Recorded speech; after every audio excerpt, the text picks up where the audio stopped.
सौराष्ट्र सोमनाथम च, यानी जो गुजरात को सौराष्ट्र कहते हैं, वहाँ पर जो सोमनाथ मंदिर है ना, वो मंदिर कैसे बना उसके बारे में वेद पुराणों में लिखा गया है। शिव पुराण में लिखा हुआ है, प्रजापति दक्ष की, जो कि ब्रह्मा जी के पुत्र थे, 60 कन्याएं थी, जिसमें से कुछ कन्या उन्होंने धर्म को दे दी, कुछ 13 कन्याएं कश्यप ऋषि को दे दी, एवं 27 कन्याएं चंद्रमा को ब्याह दी।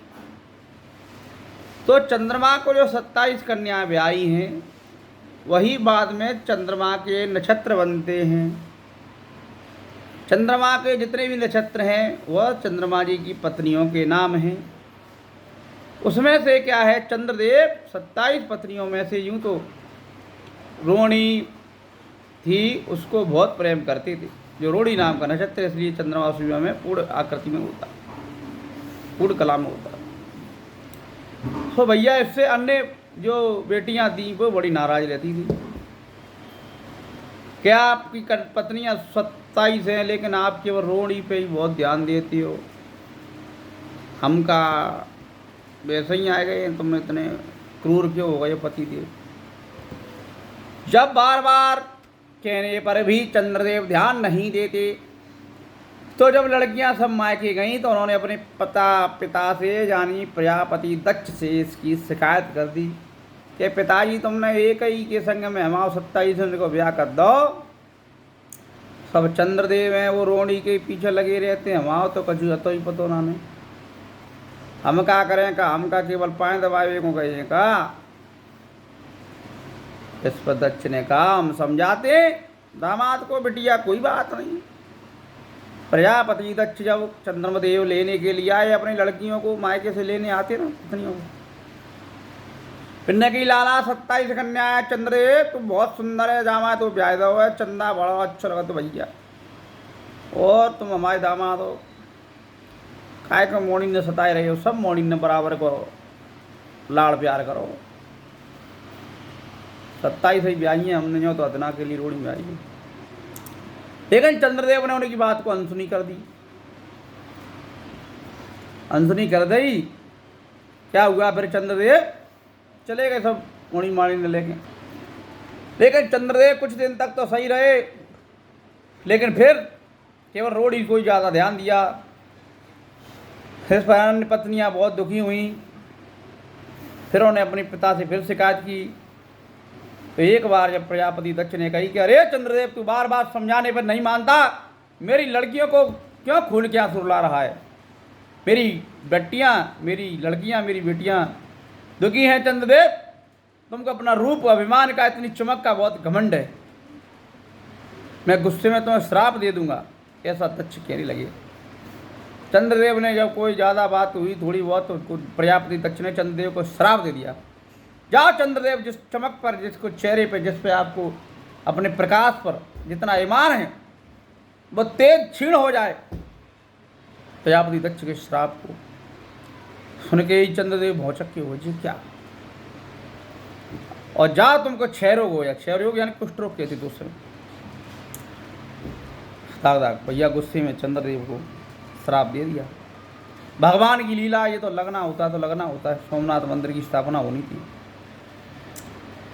चंद्रदेव जैसे ही मलिन हो गए, वो हो गए, बीमारी से ग्रसित हो गए।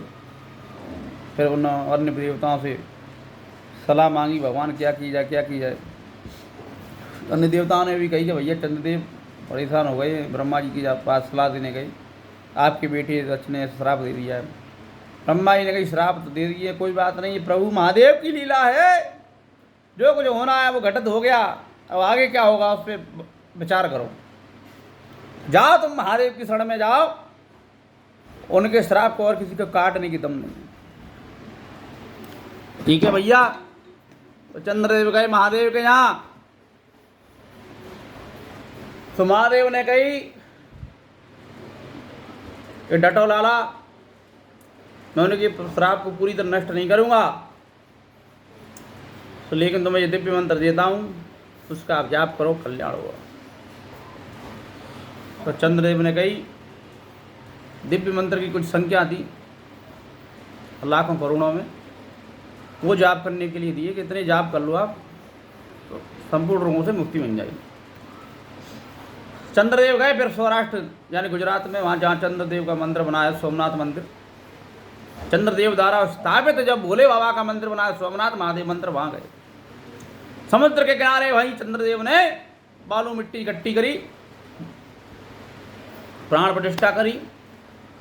चंद्रदेव के द्वारा प्राण प्रतिष्ठित मंदिर है वो। फिर भैया मंत्रों की आराधना शुरू कर दी चंद्रदेव ने, धुआंधार मन ही मन में संजीवनी मंत्र का जाप किया, ओम ओम ओम। 6 महीना भाई भैया भोले बाबा प्रकट गए, बहुत चंद्रदेव का चाहिए तो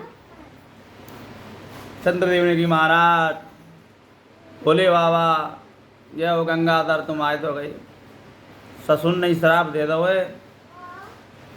ऐसा ही कर दियो। वहाँ तथास्तु चंद्रदेव सही हो जाओ, महादेव बाबा ने जैसे कही तथास्तु चंद्रदेव तुम सही हो जाओ, कुष्ठ रोग सही है वो। अब माने गई तुम्हारी चमक चमक दमक भैया, हम टिमटिमावेंगे कैसे, मुझे कैसे होगा भैया, महादेव बाबा बताओ दया करो।